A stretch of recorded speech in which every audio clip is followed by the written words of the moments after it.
안녕하세요. 역사 초보도 할 수 있는 세계사 기초 공부 45번째 시간을 시작하겠습니다. 이번 영상은 이슬람 세계의 형성과 발전에 관한 첫 번째 영상으로 이슬람교의 성립 과정과 이슬람교의 특징에 대해서 알아보겠습니다. 이번 영상의 핵심 개념은 이슬람 신도들이 지켜야 하는 의무인 5행 내용과 초기 이슬람 세력이 빠르게 확산된 이유입니다.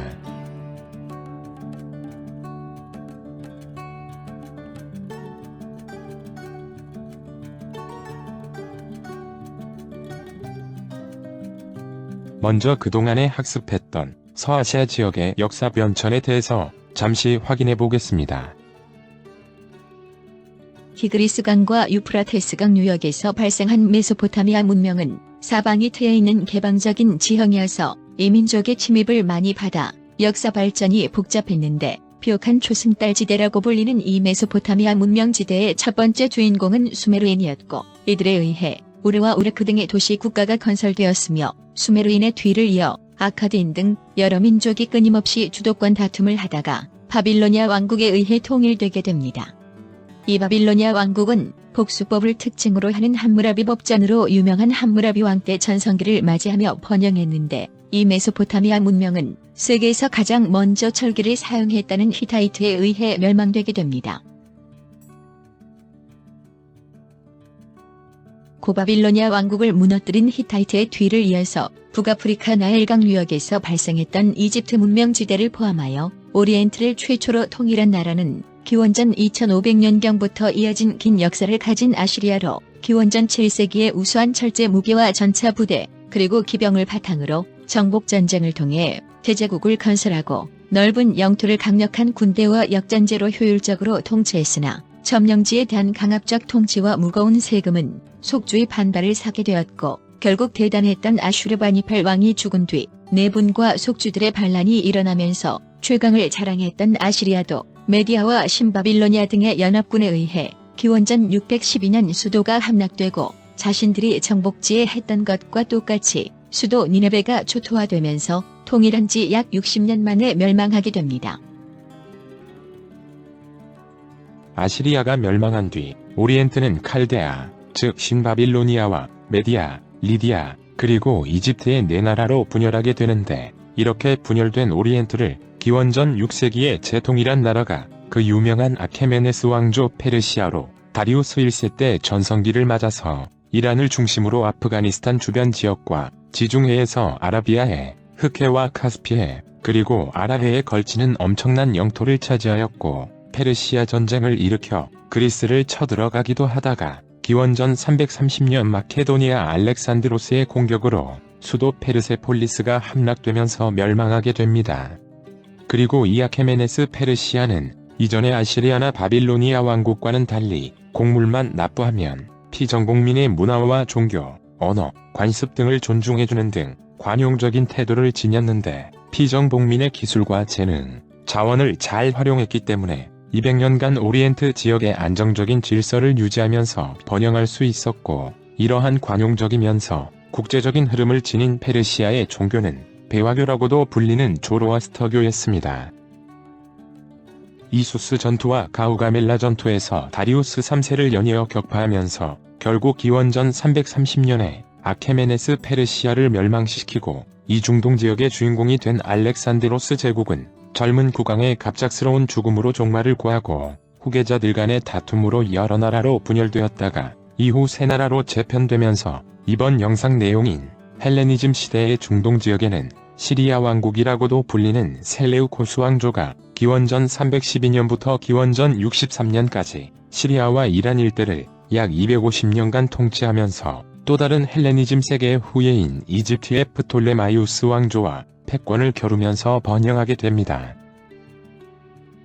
또한 비슷한 시기에 그리스계에 의한 박트리아도 아프가니스탄 지역과 이란 일부를 그리고 이란계 민족이 세운 파르티아는 이란과 이라크, 아르메니아 인근 지역을 기원전 3세기부터 기원 후 3세기까지 약 470년간 동서교역로를 장악하면서 번영하다가 사선조 페르시아에 멸망되면서 이 지역의 패권은 사선조 페르시아로 넘어가게 됩니다.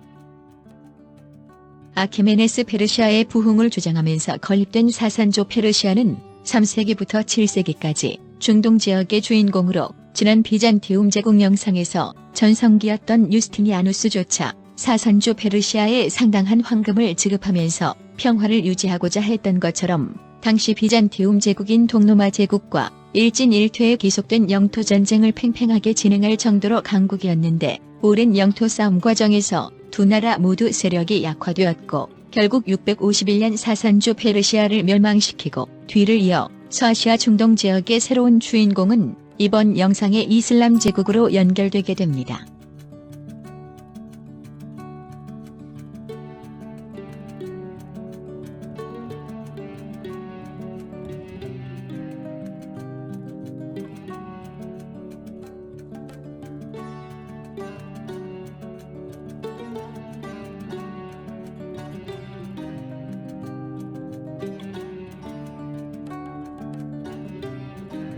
그러면 이번 영상 내용인 이슬람 제국은 어느 민족에 의해 성립되었을까요? 지난 페르시아 영상에서 알아본 것처럼 서아시아와 북아프리카 지역은 동일한 역사의 무대에 있었고 이곳은 혼혈족을 포함하여 인종과 민족이 상당히 다양하게 분포하고 있지만 아라비아 반도와 북아프리카 지역에서 가장 많은 민족은 아랍인이고 이란에는 이란인이 그리고 오늘날 터키 지역에는 튀르크인이 주로 분포하고 있습니다. 기원전 6세기에 오리엔트를 재통일하고 여러 민족의 문화를 융합한 국제적 성격의 문화를 이룩했던 아케메네스 페르시아와 이후에 페르시아의 부흥을 주장했던 사산조 페르시아를 건국한 주인공은 이란인이었는데 이번 영상인 이슬람 제국의 주인공은 아랍인입니다. 무함마드에 의해 이슬람교가 성립되고 그 뒤를 이어 세계사에 큰 획을 남기는 이슬람 제국이 서아시아와 북아프리카에 가장 넓게 분포하는 아랍인에 의한 것이라는 것을 꼭 기억해 두시면서 참고로 아랍인에 의한 이슬람 세력이 약화된 이후에 이 지역의 주인공으로 새롭게 떠오른 민족은 튀르크족으로 그들에 의해 세워지는 셀주크 튀르크와 오스만 제국에 대해서는 다음에 다시 학습하시겠습니다. 그럼 여기서 이슬람 제국 영상의 줄거리를 확인해 보겠습니다. 먼저 이슬람 제국의 성립과 발달 과정은 크게 4개의 시기로 나누어 볼 수 있습니다. 그런데 다른 시대의 역사와는 달리 이번 영상의 이슬람 제국은 4시기가 모두 우열을 가리기 어려울 정도로 특징적인 중요성을 지닌 시대입니다. 첫 번째는 무함마드 시대로 무함마드에 의해 7세기에 이슬람교가 탄생하고 아라비아 반도를 통일하여 이슬람 제국의 기초를 잡는 시대이고 두 번째는 정통 칼리프 시대로 무함마드의 후계자로 이슬람의 정치, 종교 지배자인 칼리프가 선거에 의해 선출되면서 급속한 영토 확장이 이루어지는 시대이며 세 번째가 우마이야 왕조 시대인데 일단 이 시대에 왕조라는 용어가 사용된다는 것에서 이미 칼리프라는 정치 종교 지배자가 세습되고 있을 것을 예상할 수 있으며 이 시기에 이슬람 제국은 최대의 영역을 차지하게 됩니다. 그리고 마지막 네 번째가 이슬람 제국의 분열 시기로 이슬람 제국이 아바스 왕조와 후마이야 왕조로 나뉘었다가 이후에 파티마 왕조까지 생겨나서 세 개의 왕조로 나뉘어지는 시기인데요. 이번 영상은 첫 번째 시기인 무함마드 시대에 관해서 알아보고 나머지 세 시기의 내용은 다음 이슬람 제국 두 번째 영상에서 알아보도록 하겠습니다.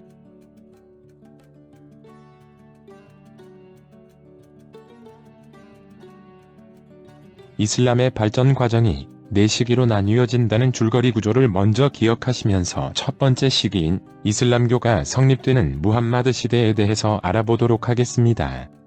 먼저 이슬람교가 발생했던 당시의 배경을 알아보면 이슬람교가 생겨난 지역은 아라비아 반도로 이 지역의 자연 환경은 대부분이 사막지대여서 이 지역에 살고 있던 아랍인들은 주로 유목과 오아시스 농업에 종사하면서 부족별로 흩어져서 생활하고 있었습니다.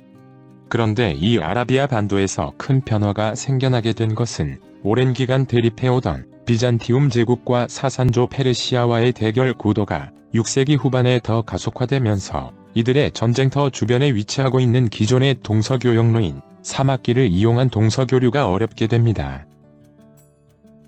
그동안 학습했던 아케메네스 페르시아나 파르티아, 사산조 페르시아들의 공통된 세계사적 의의가 동서교류에 큰 역할을 했다는 것이고 그것이 가능했던 것은 모두 사막길의 통로에 위치한 것이 가장 중요한 이유가 되는데, 동쪽의 중국 물품들이 중앙아시아를 거쳐 유럽까지 연결되는 중요한 기존 무역 통로가 막히게 된 것입니다. 그 결과로 동서교역에 종사하던 상인들은 이 노선을 지나지 않는 새로운 무역로가 필요했고, 인도양에서 아라비아해 홍해 연안을 거쳐서 이집트나 팔레스타인, 지중해로 연결되는 새로운 대상 무역로가 개척되면서 홍해 해안가에 위치한 메카와 메디나가 그 무역로의 중심 도시로 크게 발전하게 됩니다. 그런데 메카와 메디나가 국제교역의 중심 도시로서 크게 발전하기는 하지만 소수의 귀족들과 일부 상인들이 그 이익을 독점하면서 교역권과 대상로 확보를 위한 부족 간의 전쟁이나 종교 문제 등 사회적 갈등이 더 커지게 됩니다. 즉 이슬람교가 탄생한 배경을 요약하면 비잔티움 제국과 사산조 페르시아와의 대립으로 새로운 무역로가 생겨났고, 홍해 연안에 위치하여 그 중심 도시가 된 메카와 메디나에서는 상업적 이익을 차지하기 위한 부족 전쟁 등 갈등이 생겨나고 있었다는 것입니다. 다음은 이슬람교의 발생에 대해서 알아보겠습니다. 이슬람교, 즉 이슬람을 창시한 인물은 메카의 상인인 무함마드입니다. 570년 메카에서 출생한 무함마드는 아브라함의 아들인 이스마일의 후손을 자처하는 쿠라이시족 하심 가문에서 유복자로 태어나게 됩니다. 즉 명문 가문 출신이기는 하지만 대상무역에 종사하던 아버지가 무함마드 탄생 전에 사망하고 어머니도 무함마드가 6살 때 사망하게 되면서 고아가 된 무함마드는 할아버지와 삼촌에 의해 양육되게 됩니다. 이후 청년이 된 무함마드는 부유한 미망인 카디자의 상단에 고용되어 시리아 쪽으로 무역 활동을 하는 과정에 성실함과 능력으로 그녀에게 인정받게 되었고, 25살의 무함마드는 40세의 카디자와 결혼하면서 가난에서 벗어나게 됩니다. 이후 경제적 여유로움 속에서 본격적인 구도 생활이 가능해지자 동굴에 들어가서 진리를 찾는 수련을 하였고, 610년에 빛의 산이라 불리는 자발 알로의 히라 동굴에서 무함마드는 천사 가브리엘의 계시를 받았고, 자신의 깨달음을 사람들에게 전하게 되는데 아내 카디자가 첫 번째 이슬람 신도인 무슬림이 됩니다. 무함마드는 알라가 전지전능한 존재이며 자신은 유일신 알라의 예언자라는 것과 알라 앞에서 인간의 평등을 강조하고 우상 숭배를 배격하는 등 포교를 시작하게 됩니다. 이후 주변 사람들과 친구들이 무슬림으로 개종하기는 하지만 대부분의 쿠라이시족 친척들과 친구들은 무함마드를 비난하였고, 게다가 당시 메카는 원래 아랍 부족들의 종교적 성지로 다신교를 믿는 많은 순례 여행자들과 상인들이 붐비는 도시여서 메카 순례객을 대상으로 돈을 벌고 있던 상인들이나 다신교 신앙을 지닌 메카 귀족들은 다신교의 우상 숭배나 순례 행사를 비판하는 무함마드를 탄압하게 됩니다. 이후 10여 년간의 메카 포교를 위한 노력이 성공하지 못하고 여러 차례 목숨이 위태로운 상황까지 처하는 박해를 받게 되자 때마침 메디나에서 부족 간의 분쟁이 발생하여 중재자로 무함마드를 초대하게 되면서 결국 무함마드는 신도 70여 명을 이끌고 622년에 메카를 떠나 메디나로 옮겨가게 됩니다. 이동 과정 중에도 무함마드를 살해하려 하는 메카인들의 추격을 받았고, 무함마드의 사촌 동생인 알리가 죽음을 무릅쓰고 대신 막아주기도 하는 등 어려움을 겪으면서 메디나에 정착하게 되는데, 622년 7월 2일 무함마드가 메카에서 메디나로 근거지를 옮긴 것을 일컬어서 성스러운 옮김, 즉 헤지라를 하고 이슬람력의 기원 원년으로 삼고 있습니다. 메디나에 자리 잡은 무함마드는 부족 분쟁을 잘 조정하고 많은 사람들을 개종시키면서 성공적으로 세력을 키워가게 되는데, 그 근거가 된 것이 바로 움마 창설입니다.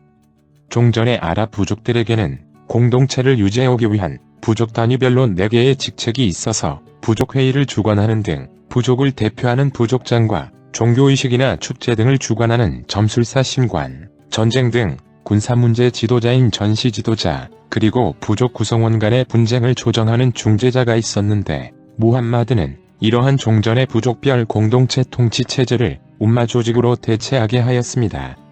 결국 움마는 이슬람 신앙을 바탕으로 만들어진 이슬람 공동체로 슈라라는 원로회의에서 지도자를 선출하고, 공동체 내에 협의가 필요한 문제가 발생하면 공동체 합의를 통해 해결하게 하였고, 무슬림 외에 유대교나 크리스트교인들에게도 지지야만 납부하면 일정 권리를 인정해주는 상당히 평등지향적인 공동체라고 볼 수 있어서 오늘날에도 이 움마를 전 세계적인 글로벌 공동체 조직으로 활성화시키려는 이상적인 범이슬람주의 신앙운동이나 극단적인 이슬람 원리주의자들의 움직임들이 있다고 합니다.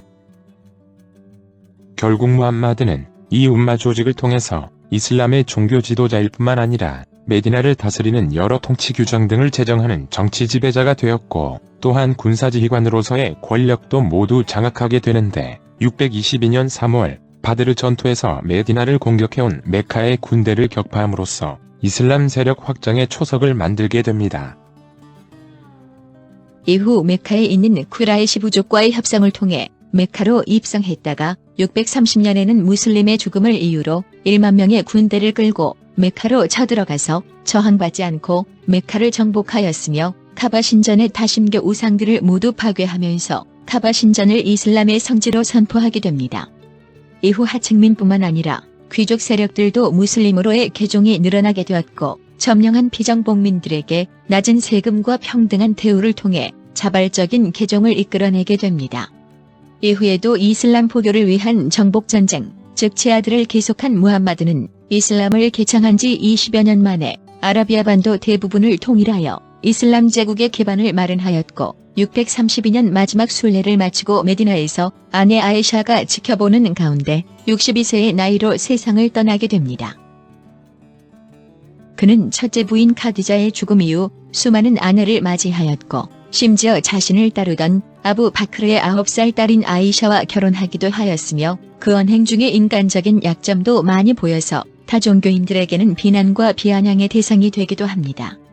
그러나 그는 당시 아라비아 반도에서 빈번하게 발생하던 부족 간의 전쟁과 약탈 그리고 고리대금업과 포악한 범죄, 무지와 우상숭배 등을 해결하고자 하는 사회개혁가이자 신 앞에 만민의 평등을 내세우는 수준 높은 철학을 갖춘 종교인 이슬람의 창시자로 엄청난 주종 세력을 거느리고 큰 권력을 장악하게 되었음에도 불구하고 왕관이나 옥좌 등을 사용하지 않고 검소한 옷차림으로 마룻바닥에 앉아서 통치를 계속했다고 하며 보리빵과 물, 대추 야자로 끼니를 때우는 검소한 생활을 이어가서 죽은 이후에 그가 남긴 것은 끌고 다니던 당나귀 한 마리와 기부하기 위해 남겨놓은 약간의 토지만 있었다고 합니다.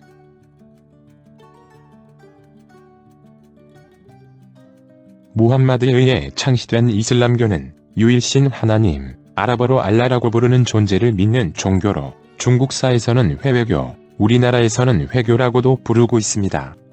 이슬람이라는 말은 알라에게 복종한다는 의미이며 이슬람을 믿는 사람들을 무슬림이라고 합니다. 이슬람의 경전은 쿠란인데 책 등을 읽기라는 의미로 예언자 무함마드가 천사 가브리엘, 즉 지브러를 통해 받은 알라의 계시를 기록한 것이며, 무슬림들의 신앙 및 일상생활에서 지켜야 할 내용들이 아랍어로 기록되어 있는데 원문의 뜻이 변질되어 전달될 것을 우려하여 아랍어가 아닌 다른 언어로는 번역하지 않는 것이 원칙이라고 하며, 쿠란 이외에도 무함마드의 언행을 기록한 하디스도 있습니다. 그리고 대략 18억 명의 신도수를 가졌다는 이슬람은 200여 개의 종파가 있는데 가장 대표적인 2대 종파가 수니파와 시아파입니다.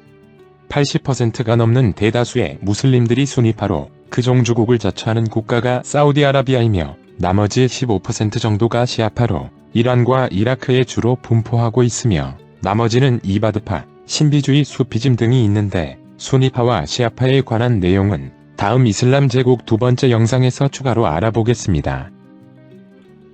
또한 이슬람교는 특별한 사제 계급이 존재하지 않습니다.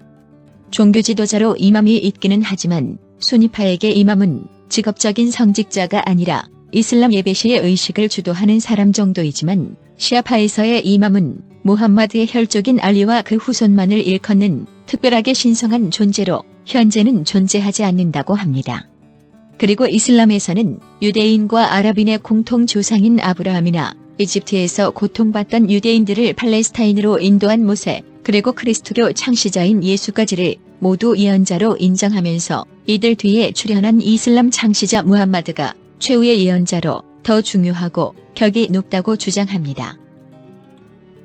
그리고 이슬람을 상징하는 문양으로 초승달과 별이 있는데 이것은 무함마드가 알라로부터 계시를 처음 받을 때 초승달과 샛별이 떠 있었으며 메카에서 메디나로 옮겨가는 헤지라 중에도 하늘에 초승달이 떠서 무함마드를 이끌어 주었다고 하여 이슬람의 상징으로 사용하고 있으며 무슬림들의 금식에서도 초승달이 뜰 때부터 금식을 시작하여 다음 초승달까지 이어가는 등 메소포타미아 지역에서 역법으로 태음력이 발달했던 것처럼 이 지역에서의 달 숭배와도 관련이 있는 듯합니다.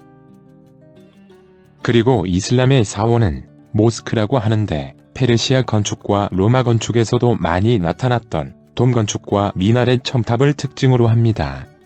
그리고 크리스트교가 이콘 성화나 스테인드 글래스를 교회 건축에 사용하고 불교가 탱화를 사용하는 것과는 달리 이슬람교는 종교에 관련된 그림이나 조각을 금지하는 교리에 따라서 식물의 줄기 등을 도안화하여 당초 무늬나 기하학적 무늬로 만든 아라베스크 무늬로 모스크를 장식하고 있습니다. 모스크는 각 지역별 문화 영향을 받으면서 건축되었는데 유명한 모스크로는 카바 신전이 위치한 메카의 그랜드 모스크와 무함마드의 묘소가 있는 메디나의 예언자 모스크, 그리고 무함마드가 부라크를 타고 승천했다는 미라지 전설과 관련된 예루살렘의 아라크사 모스크, 사파비 왕조 때 이란 건축의 걸작 모습을 보여주는 이스파한의 샤 모스크와 오스만 제국 때 성소피아 성당의 영향을 받으면서 건립된 쉴레이마니의 모스크와 6개의 미나렛을 특징으로 블루 모스크라 불리는 술타나흐메트 모스크 등이 있습니다. 그리고 이슬람에서 하루 5번의 기도 시간을 알리는 소리는 아잔이라고 하여 아랍어로만 하도록 되어 있는데 터키에서 잠시 터키어로 아잔을 시행한 적이 있었지만 성직자들의 반발로 아랍어 아잔으로 다시 바뀌었다고 합니다. 원래는 무여진이라는 직업인들이 모스크의 미나렛 첨탑 꼭대기에서 육성으로 소리쳤지만 최근에는 스피커로 대체하는 경우도 있고 무슬림 인구가 많은 나라에서는 새벽부터 각 모스크마다 아잔을 낭송하는 소리가 사방에서 들려오게 됩니다.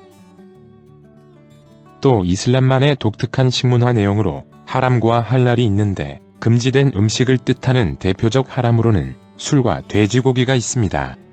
무슬림들이 돼지고기를 먹지 않는 이유는 무함마드가 쿠란에 돼지고기를 먹지 말라는 구절을 넣었기 때문인데 아마 돼지를 사육하거나 저장 음식으로 사용하기 어려운 중동 지역의 환경도 돼지고기를 금기시하는 큰 이유가 될 것 같습니다. 그리고 할랄이라는 말은 아랍어로 허용된 것이란 뜻을 가지고 있는데 곡물이나 채소 등은 문제가 없지만 육류의 경우는 이슬람 율법에 따라 도축한 고기만을 이용해서 만든 음식을 말하며 돼지 껍질에서 추출한 젤라틴이 들어간 초코파이도 금지시킨 적이 있었고 돼지고기를 담았던 그릇이나 조리도구까지 제한한다는 데서 할랄에 대한 무슬림들의 인식을 짐작할 수 있는데 최근 우리나라에도 이슬람 사원이 있는 이태원 지역에 할랄 푸드를 파는 음식점이 생겨나고 할랄 인증을 받은 식품들도 많이 출시되고 있습니다. 그리고 무슬림들이 꼭 지켜야 할 의무로 오행, 즉 이슬람의 5기둥이 있습니다. 이것은 시아파들의 10기둥과 비견되는 수니파들이 가장 기본적으로 지켜야 할 5가지 의무를 말하는데 그 첫 번째는 샤하다, 즉 신앙 고백으로 무슬림이 되기 위해서 반드시 해야 하는 선언으로 알라 이외에 다른 신은 없으며 무함마드는 알라의 사도이다라는 내용입니다. 두 번째는 이슬람의 기도를 말하는 살라투로 무슬림들은 하루에 5번씩 메카를 향해 알라에게 기도해야 하는 의무 예배가 있고 그 외 특별한 행사일에 하는 예배도 있다고 합니다. 해 뜰 때, 정오와 오후, 그리고 일몰 직후와 밤에 행해지는 하루 5번의 예배는 어디서든지 어떤 상황에 있던지 무슬림들의 필수적인 의무로 이슬람을 특징짓는 일상적인 모습이라고 볼 수 있습니다. 세 번째는 자선, 자카트로 자신의 재산을 가난한 사람에게 기부하고 나누어야 하는 의무로서 자신의 수입 중에서 생계비를 제외한 금액의 2.5%를 기부하는 것으로 기부된 자카트 금액은 종교적이거나 다른 목적 등으로 사용할 수 없고 반드시 빈민이나 가난한 여행자, 고아 등의 구제에만 사용해야 한다고 합니다. 다음으로 네 번째는 단식을 말하는 사무로 이슬람력으로 9월인 라마단 한 달 동안에는 해가 떠 있는 일출부터 일몰까지 음식을 먹을 수 없는 금식 의무로 음식뿐만 아니라 물도 마시면 안 된다고 하는데 라마단이 여름철에 걸리게 되면 섭씨 40도를 넘어서는 더운 날씨에도 물을 마시지 못하여 상당히 힘들어하는 사람이 많다고 합니다. 하지만 하루 종일 금식을 하는 것이 아니므로 라마단 기간에는 해가 뜨기 전인 새벽에 한 번, 해가 진 뒤에 한 번, 즉 2번의 식사를 하는 것이 일반적이라고 하며 학교도 단축 수업을 하고 회사의 근무 시간도 줄어들게 되는데 긴 금식을 지나 먹는 이프타르라는 저녁 식사 때는 외식을 하거나 풍성한 식사를 한다고 하여 라마단 기간의 대형마트들은 라마단 특수를 누릴 정도라고 합니다. 마지막 5번째는 하지라고 불리는 유명한 메카 순례입니다.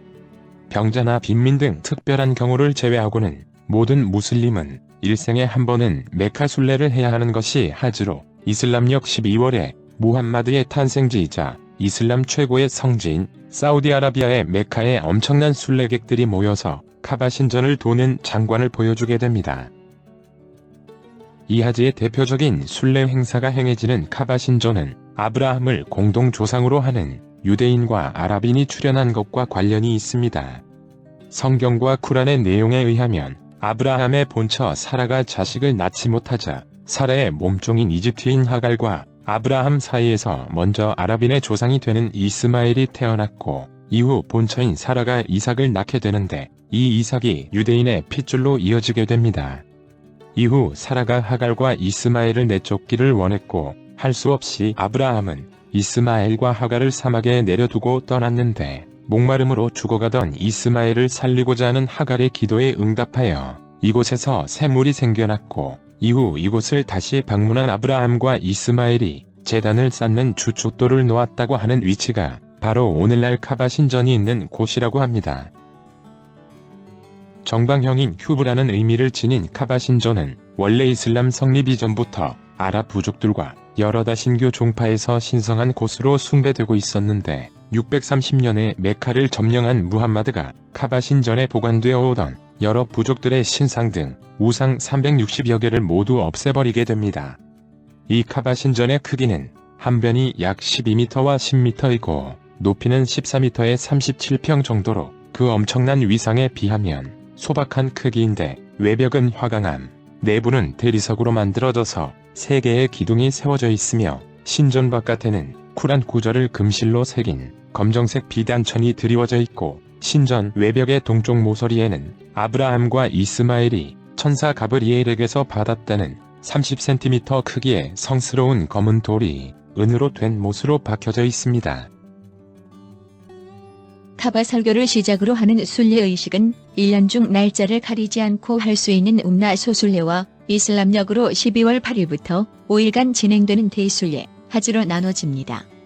순례 의식에 참가하는 남자들은 이흐람이라 부르는 재봉선이 없는 흰색 순례복을 입어야 하고 제일 첫 번째 의식으로 순례객들은 메카 사원의 한가운데 있는 카바 신전을 돌게 됩니다.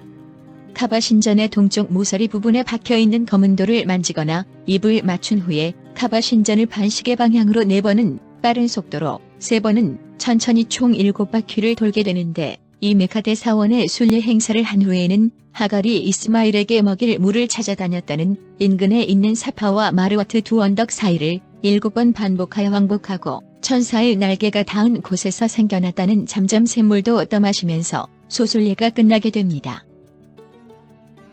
대순례의 첫 번째 날인 12월 8일에는 메카를 떠나 인근의 미나 병원으로 이동하여 사우디 정부가 조성한 엄청난 규모의 텐트촌에서 기도하면서 하룻밤을 보내거나 아라파트 산으로 이동하게 됩니다.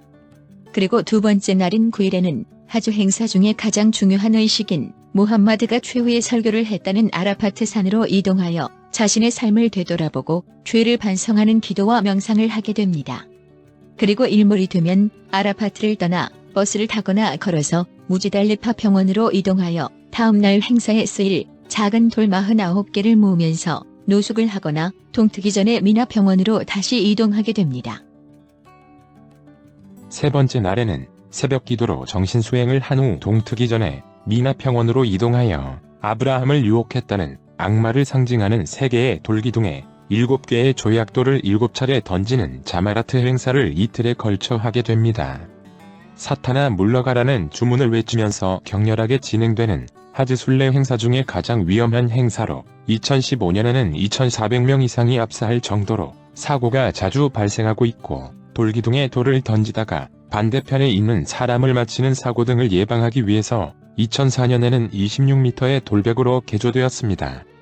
그리고 이스마엘을 알라신에게 희생하려 했던 아브라함을 본받는다는 의미로 동물을 번제로 삼는 희생제를 지내면서 대순례를 마친 사람들은 머리를 짧게 깎거나 여성들은 머리카락 일부를 자르면서 순례를 마쳤다는 것을 나타내게 됩니다. 이후에 남은 순례 기간 동안은 미나 평원에서 돌기둥에 남은 돌을 던지거나 메카로 돌아와서 다시 카바 신전을 7번 돌고 사파와 마르와 언덕을 왕래하면서 하지 순례 행사를 마치게 됩니다. 이 엄청난 숫자의 순례객들을 관리하기 위해서 사우디 정부는 이슬람 국가별로 무슬림 인구에 비례해서 입국 비자를 발급하는데 인도네시아의 경우는 평균 대기 기간이 37년이 될 정도라고 하며 사우디 정부가 적대적인 이란인이나 외교 분쟁을 일으키는 카타르인들에게도 하지를 할 수 있도록 입국 비자를 발급해준다는 언론 보도가 나올 정도로 매년 200만 명 이상이 모여서 진행되는 엄청난 메카 순례 행사는 자주 발생하는 압사 사고들에도 불구하고 무슬림들에게는 무함마드의 순례 과정을 직접 체험하면서 이슬람의 종파나 국적과 관계없이 이슬람을 믿는 사람들이라는 공동체 의식을 강화하는 중요한 행사가 되고 있습니다. 그리고 이슬람 하면 많이 떠오르는 단어로 지하드를 빼놓을 수 없습니다. 이슬람을 위한 성전으로 알려져 있는 지하드는 이슬람을 위해 헌신하고 이슬람을 믿지 않는 자들과 열심히 싸우는 것을 의미하는데 실제 폭력적인 전쟁뿐만 아니라 넓은 의미로는 무슬림으로서의 삶을 살아가기 위한 개인적인 행동 개선 노력까지도 포함한다고 하지만 일반적으로는 지하드가 지닌 긍정적인 의미보다는 국제적 테러의 의미로 우리가 많이 가지는 의문 중에 이슬람은 세계 4대 종교 중에서 가장 늦은 7세기에 출현하여 지금 현재는 세계 2위의 신도수를 기록하지만 머지않아 그리스도교를 뛰어넘어서 세계 1위가 될 것으로 예상되는 빠른 전파 속도를 지니고 있습니다. 그러면 왜 초기 이슬람 세력이 빠르게 전파될 수 있었는지 그 이유에 대해서 알아보도록 하겠습니다. 첫째는 종교적 이유입니다. 이슬람이 발생한 아라비아 지역에는 유대교와 크리스트교, 조로아스터교도 전파되어 있었지만 아랍 부족별 다신교 신앙이 더 많았습니다. 이슬람교는 유대교와 크리스트교, 조로아스터교의 영향을 받은 수준 높은 철학을 갖춘 종교이고 또한 많은 역사학자들은 그 어느 종교보다 평등을 강조하는 교리도 한 원인으로 보고 있습니다. 마치 정치 군사적 힘은 강했지만 종교 수준은 결코 높지 못했던 로마에서 높은 철학과 뛰어난 종교적 수준을 지니면서 하나님 앞에서의 평등을 강조했던 크리스트교가 크게 전파된 것과 유사할 것 같습니다. 둘째는 정복 전쟁 등 무력을 통한 확산입니다. 이슬람을 창시한 무함마드는 이슬람 공동체인 umma의 군사 지도자로서 정복 전쟁을 주도하여 사막지대를 근거로 하는 유목민들의 호전적인 전통을 알라신을 위한 종교 전쟁인 지하드로 연결시킴으로써 엄청난 속도로 이슬람을 전파시키게 됩니다. 무함마드의 아라비아 반도 점령을 이어 무함마드의 후계자인 칼리프들에 의한 정복 활동을 통해 이슬람 세력이 확산된 것은 분명한 사실입니다. 물론 이슬람의 빠른 전파를 상징하는 한 손의 칼을 한 손의 코란이라는 용어는 스콜라 철학을 집대성했던 토마스 아퀴나스가 이슬람의 전파를 무력에 의한 강제적이고 호전적인 전파로 낮추어 평가하려는 의도에서 나온 말이기는 하지만 중동 지역뿐만 아니라 이베리아 반도나 인도에서의 이슬람 세력 확대 과정은 분명히 정복 활동과 무관하다고 할 수 없을 듯하고 정복 전쟁 과정에서의 죽음은 지하드로서 천국으로 갈 수 있는 거룩한 행위로 해석되면서 정복 전쟁 과정에 무슬림들의 적극적인 참여를 유도하게 됩니다. 셋째는 이슬람교의 관용성입니다. 실제 이슬람을 전파하는 과정들은 정복에 따른 강제적인 전파도 있었지만 이슬람을 자발적으로 수용한 경우도 많았습니다.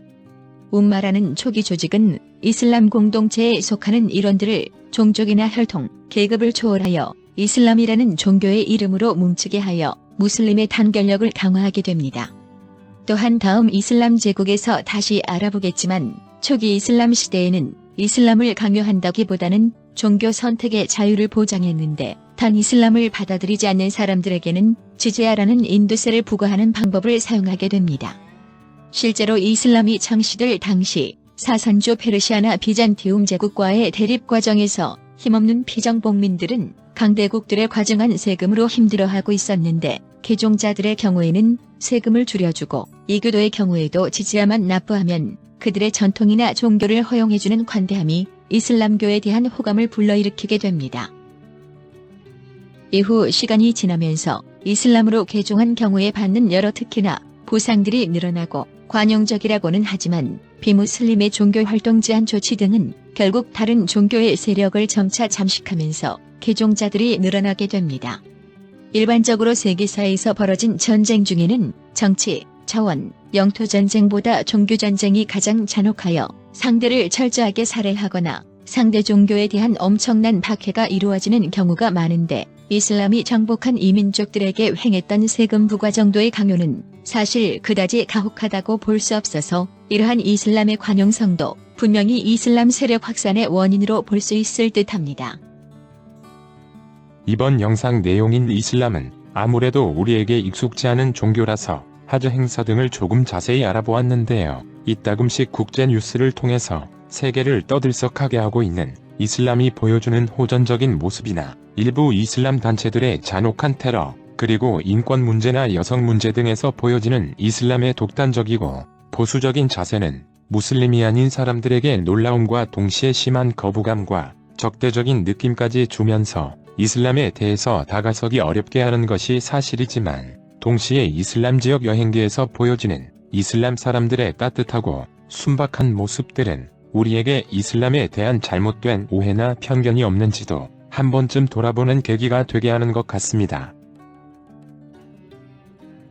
이슬람교 성립에 대한 영상은 여기까지입니다. 시청하시느라 정말 수고하셨습니다. 다음 46번째 영상은 이슬람 제국의 발전과 문화에 대해서 학습하시겠습니다. 대단히 감사합니다.